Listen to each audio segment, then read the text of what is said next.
வீடியோவில் பார்த்தீங்கன்னா ஒரு FEA அனாலிசிஸ் கேரி அவுட் பண்ணுறதுக்கான ஜென்ரல் ப்ரொசீஜர் பற்றி பார்க்க போகிறோம். ஸோ இன்றைக்கி நம்ம வீடியோவில் பார்த்தீங்கன்னா FEA analysis with respect to solid mechanics பெர்ஸ்பெக்டிவில் பார்க்கணும். சாலிட் மெக்கானிக்ஸ் பெர்ஸ்பெக்டிவில் மட்டும் FEA அனாலிசிஸ் எப்படி பண்ணுறோன்னு பார்க்க போகிறோம்.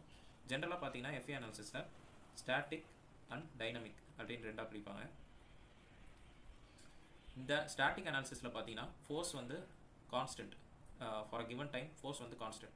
பட் டைனமிக் அனாலிசிஸில் பார்த்தீங்கன்னா ஃபோர்ஸ் வந்து வேரி பண்ணி நம்ம கொடுப்போம். ஃபார் 1 செகண்ட் வந்து பார்த்திங்கன்னா 100 நியூட்டன்ஸ் கொடுப்போம். ஃபார் 2 செகண்ட்ஸ் வந்து நம்ம 200 நியூட்டன்ஸ் 300 நியூட்டன்ஸ் அது மாதிரி ஃபோர்ஸ் வந்து வித் ரெஸ்பெக்ட் டு டைம் வந்து வேரி ஆகும். So vary with time dynamic analysis.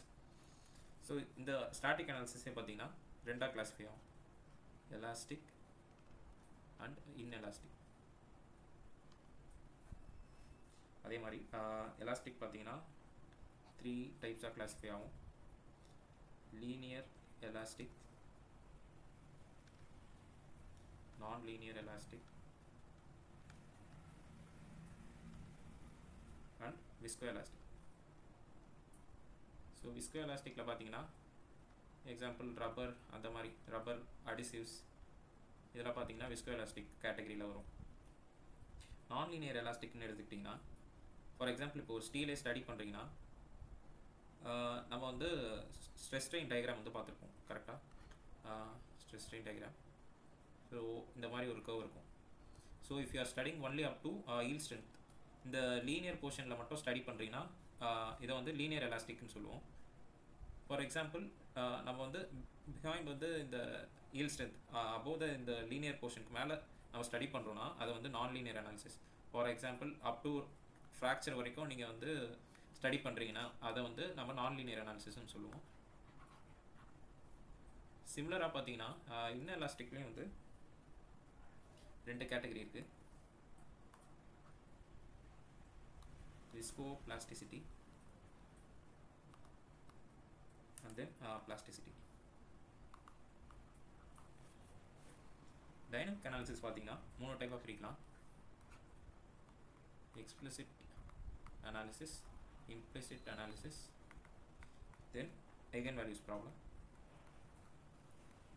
மோஸ்ட்டாக இதில் வந்து நம்ம இந்த modal analysis, then frequency response analysis, frequency response analysis அதெல்லாம் பண்ணுவோம். எக்ஸ்பிளிசிட்டில் பார்த்தீங்கன்னா வந்து நம்ம kind of short duration events எல்லாம் ஸ்டடி பண்ணுறதுக்கு யூஸ் பண்ணுவோம். Drop test, then impact analysis, crash analysis. இதுவே இம்ப்ளிசிட்டில் பார்த்தீங்கன்னா லாங் டியூரேஷனுக்கு நடக்கிற ப்ராசஸை வந்து நம்ம இம்ப்ளிசிட்டில் வந்து யூஸ்வலாக யூஸ் பண்ணுவோம். இம்ப்ளிசிட் அனாலிசிஸ் வந்து லாங் டியூரேஷன் ஈவெண்ட்ஸ்க்கு யூஸ் பண்ணுவோம். ஃபார் எக்ஸாம்பிள் க்ரீப் அனாலிசிஸ் அந்த மாதிரி இதுக்கெலாம் பார்த்தீங்கன்னா நம்ம இம்ப்ளிசிட் டெக்னிக்ஸ் யூஸ் பண்ணுவோம். ஸோ நெக்ஸ்ட் இது ஒரு கன்சிடரேஷன். ஸோ மெட்டீரியல் கன்சிடரேஷன் இது பார்த்தீங்கன்னா வந்து மெட்டீரியல் கன்சிடரேஷன். நெக்ஸ்ட் பார்த்தீங்கன்னா with respect to deformation, based on deformation,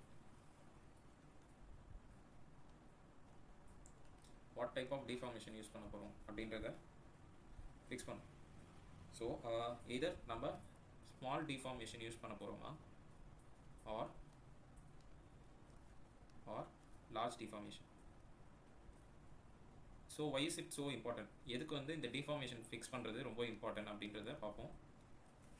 so for example நீங்கள் வந்து ஒரு ஸ்மால் டிஃபார்மேஷன் ஒரு 1 mm ஒரு மீட்டர் காம்பனண்ட்டில் வந்து லைக் ஒரு 3 mm சேஞ்ச் அந்த மாதிரி இருக்குன்னு வச்சுக்கோங்களேன். இதெல்லாம் வந்து ஒரு ஸ்மால் வேரியேஷன் தான், ஸ்மால் டிஃபார்மேஷன். நீங்கள் ஒரு ஃபோர்ஸ் கொடுத்து ஃபார் எக்ஸாம்பிள் இப்படி ஒரு ஃபோர்ஸ் கொடுத்து ஒரு எக்ஸ்ட்ரா ஒரு 3 mm மூவ் ஆகுது, 3 mm டிஃபார்ம் ஆகுது அப்படின்றதெல்லாம் பார்த்தீங்கன்னா ஒரு ஸ்மால் டிஃபார்மேஷன். இதுவே ஃபார் எக்ஸாம்பிள் டென்சைல் டெஸ்ட்லாம் பண்ணுறீங்கன்னு வச்சுக்கோங்களேன், ஃபோர்ஸ் கொடுக்குறீங்க ஃபார் ஒரு 1 மீட்டர் காம்பனண்ட் வந்து ஃபார் எக்ஸாம்பிள் 200 mm 300 mm அந்த மாதிரி டிஃபார்ம் ஆகுதுன்னு வச்சுக்கலாம். 1.3 மீட்டர் இந்த மாதிரி டிஃபார்ம் ஆகுதுன்னா இது வந்து லார்ஜ் டிஃபார்மேஷன். லார்ஜ் டிஃபார்மேஷன்னா இதோட கூட லைக் நல்லாவே ஸ்ட்ரெச் ஆகுது. ஃபார் எக்ஸாம்பிள் 1.5 மீட்டர் இந்த அளவுக்கு ஸ்ட்ரெச், இந்த அளவுக்கு டிஃபார்மேஷனை வந்து ஹேண்டில் பண்ணோன்னா will go for large deformation. So it's based on the analysis. என்ன மாதிரி அனாலிசிஸ் கேரி அவுட் பண்ண போகிறோமோ அது பேஸ் பண்ணி நம்ம small or large deformation choose பண்ணுறோம். இதில் என்ன ஒன்றுனா, for example in large deformation, for example இப்போ இங்கே வந்து ஒரு காம்பனன்ட் நான் ஏற்கனவே சொன்ன மாதிரி ஸ்ட்ரெச் பண்ணுறீங்கன்னு வச்சுக்கலாம். அதோட ஏரியா வந்து ஏ, அதோட லென்த் வந்து எல் வச்சுக்கலாம். இதை வந்து நீங்கள் ஸ்ட்ரெச் பண்ணுறீங்க. இந்த இடத்துல டிஃபார்மேஷன் கம்மி. ஸோ டிஃபார்ம் ஆன அப்புறம் நமக்கு பேசிக்காக தெரியும் பாய்சன் ரேஷியோனால ஒரு காம்பனண்ட் இப்படி இருக்குன்னா டிஃபார்ம் பண்ண அப்புறம் லேட்ரல் டைரக்ஷன்லேயும் அதோட டயாமீட்டர் குறையும். ஸோ இது முன்னாடி இந்த டயாமீட்டர், இப்போ இருக்க டயாமீட்டர். இந்த ஸ்மால் டிஃபார்மேஷனில் பார்த்தீங்கன்னா இந்த ஏரியா வந்து அந்த அளவுக்கு வேரி ஆகாது. ஸோ பிஃபோர் அண்ட் ஆஃப்டர் இந்த ஏரியா சேஞ்ச் பார்த்தீங்கன்னா பிஃபோர் இது ஆஃப்டர் ஏஎஃப்னு வச்சுக்கலாம். ஆஃப்டர் அண்ட் பிஃபோர் சேஞ்ச் பார்த்தீங்கன்னா ஆல்மோஸ்ட் ஜீரோ இருக்கும். ஸோ இந்த கண்டிஷனில் பார்த்தீங்கன்னா நம்ம ஸ்ட்ரெஸ் வேல்யூ எப்படி கால்குலேட் பண்ணுவோம்னா, will use something call nominal stress R engineering stress. இந்த ஸ்ட்ரெஸ் வேல்யூ வந்து நம்ம கொடுக்க போகிற இந்த force value F and the initial area condition. இனிஷியலாக அந்த காம்பனண்ட் என்ன ஏரியாவில் இருந்துச்சோ அந்த வேல்யூ தான் கொடுக்கும். ஆனால் லார்ஜ் டிஃபார்மேஷனில் பார்த்தீங்கன்னா, ஃபார் எக்ஸாம்பிள் இதுதான் வந்து அதோட length, initial area A not. நம்ம லார்ஜ் டிஃபார்மேஷன் நடக்க போகுது. ஸோ இந்த கண்டிஷனில் பார்த்தீங்கன்னா the area change will be more. நம்ம ஈக்குவல் டு ஜீரோன்னு எடுக்க முடியாது. இதில் பார்த்தீங்கன்னா சேஞ்ச் வந்து ஜாஸ்தியாக இருக்கும் ஏரியா முன்னாடி இருந்ததுக்கும் இப்போக்கும். ஸோ இந்த கண்டிஷனில் பார்த்தீங்கன்னா நம்ம லாஸ்ட்டாக டிஃபார்ம் ஆன போது என்ன ஏரியா இருக்கோ அதை வச்சு தான் ஸ்ட்ரெஸ் கால்குலேட் பண்ணணும். ஸோ இதை பார்த்தீங்கன்னா நம்ம வந்து இந்த வேல்யூஸ் வந்து not equal to zero. So while calculating stress வந்து லாஸ்ட்டாக டிஃபார்ம் ஆகும் போதே என்ன ஷேப் இருந்துச்சோ வித் ரெஸ்பெக்ட் டு அந்த சேஞ்ச் ஆன ஷேப் வச்சு நம்ம ஸ்ட்ரெஸ் வேல்யூஸை கண்டுபிடிக்கணும். So this is called true stress. So stress value கண்டுபிடிக்கிற அந்த மெத்தடே வந்து லார்ஜ் அண்ட் ஸ்மால் டிஃபார்மேஷனுக்கு மாறுது. ஸோ இட்ஸ் வெரி இம்பார்ட்டன்ட் நம்ம வந்து எந்த மெத்தட் யூஸ் பண்ண போகிறோன்றது. நெக்ஸ்ட் கண்டிஷன் பார்த்தீங்கன்னா பேஸ்ட் ஆன் கான்டாக்ட். ஒரு FEA அனாலிசிஸ் பண்ணுறீங்கன்னா தேர்டாக பார்க்க வேண்டிய point, first material, then type of deformation, then type of contact. கான்டாக்டில் பார்த்தீங்கன்னா ரெண்டு டைப் இருக்குது, ஃப்ரிக்ஷனல் அண்ட் ஃப்ரிக்ஷன்லெஸ். ஸோ அது பேஸ் பண்ணி சூஸ் பண்ணுவோம்.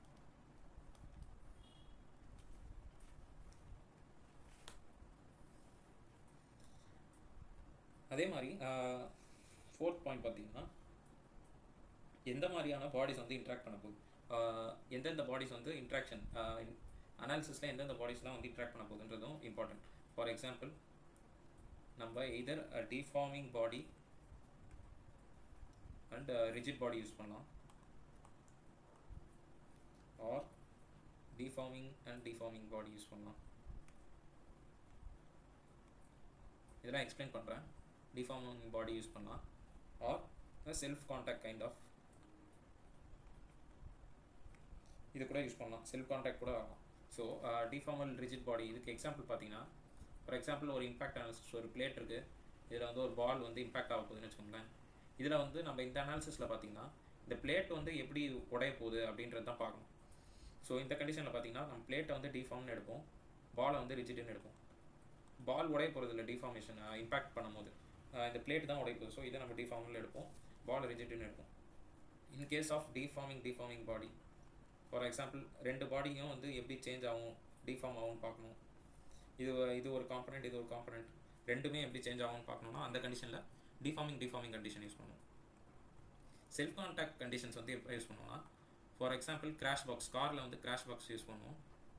ஸோ இதெல்லாம் பார்த்தீங்கன்னா இம்பேக்ட்டுக்கு அப்புறம் இந்த பாடியே வந்து அந்த சர்ஃபேஸ் கான்டாக்ட், ஒரே பாடி அதுக்கு மேலே கான்டாக்ட் இன்டியூஸ் ஆகும். ஸோ இந்த மாதிரி கண்டிஷன்ஸ்லாம் பார்த்தீங்கன்னா செல்ஃப் கான்டாக்ட் லைக் பக்லிங், இந்த மாதிரி கண்டிஷன்ஸில் நம்ம செல்ஃப் கான்டாக்ட் யூஸ் பண்ணுவோம். ஸோ ஒரு FEA அனாலிசிஸில் ஃபிஃப்த்தாக பார்க்க வேண்டியது டைப் ஆஃப் எலமெண்ட். ஸோ என்ன மாதிரி எலமெண்ட் யூஸ் பண்ண போகிறோங்கிறதும் இம்பார்ட்டன்ட். ஃபார் எக்ஸாம்பிள் 2D 1Dக்கெலாம் பார், பீம் யூஸ் பண்ணுவோம். For 2D plane, for 2D shell elements அந்த மாதிரி. அதே மாதிரி 3Dக்கு வந்து ஹெக்ஸாஹெட்ரல், டெட்ராஹெட்ரல் அது மாதிரி எலமெண்ட்ஸ் யூஸ் பண்ணுவோம். அண்ட் சிக்ஸ்த் பாயிண்ட் FEA அனாலிசிஸில் பார்த்தீங்கன்னா கப்புள்ட் அனாலிசிஸ். சில அனாலிசிஸில் பார்த்தீங்கன்னா நம்ம வந்து ஒரே ஒரு ப்ராசஸ் மட்டும் கேரி அவுட் பண்ண முடியாது. ஃபார் எக்ஸாம்பிள் ஒரு வெல்டிங் ப்ராசஸ் இருக்குது. ஸோ இதில் எப்படி ஸ்ட்ரெஸ் இன்டியூஸ் ஆகிருக்குன்னு நம்ம கண்டுபிடிக்கணும். ஸ்ட்ரெஸ் வெல்டிங் பண்ணுறனால ஒரு பிளேட்டில் வந்து எப்படி ஸ்ட்ரெஸ் இன்டியூஸ் ஆகுதுன்னு கண்டுபிடிக்கணும்னு வச்சுக்கோங்களேன். இல்லை நம்ம டேரெக்டாக ஸ்ட்ரெஸ் அனாலிசிஸ் பண்ண முடியாது. ஸோ இனிஷியலாக என்ன பண்ணுவோம்னா, வெல்டிங் பண்ணுறனால எப்படி டெம்பரேச்சர் டிஸ்ட்ரிபியூஷன் நடக்குது அப்படின்னு பார்ப்போம். தென் இந்த டெம்பரேச்சர் டிஸ்ட்ரிபியூஷன் வேல்யூ தான் வந்து நம்ம ஸ்ட்ரெஸ் அனாலிசிஸ்க்கு யூஸ் பண்ணுவோம். So it is basically stress due to temperature. So இதில் பார்த்தீங்கன்னா போத் நம்ம தேர்மல் அண்ட் ஸ்ட்ரக்சரல் அனாலிசிஸ் ரெண்டுமே வந்து கம்பைன் பண்ணி பண்ணுவோம். இந்த மாதிரி அனாலிசிஸ் தான் பார்த்தீங்கன்னா coupled analysis. So these are the process generally how to look or நம்ம ப்ரீவியஸாக ஒரு FEA அனாலிசிஸ் பண்ணுறதுக்கு முன்னாடி இதெல்லாம் என்னென்ன கண்டிஷன்ஸ் யூஸ் பண்ண போகிறோம், என்ன மாதிரி மெட்டீரியல், டிஃபார்மேஷன், கான்டாக்ட் அதெல்லாம் யூஸ் பண்ண போகிறோம் பிஃபோர் ஹேண்டாக வந்து நம்ம நோட் பண்ணிட்டு அதுக்கப்புறம் தான் வந்து நம்ம FEA ப்ராசஸை ஸ்டார்ட் பண்ணணும். So thank you.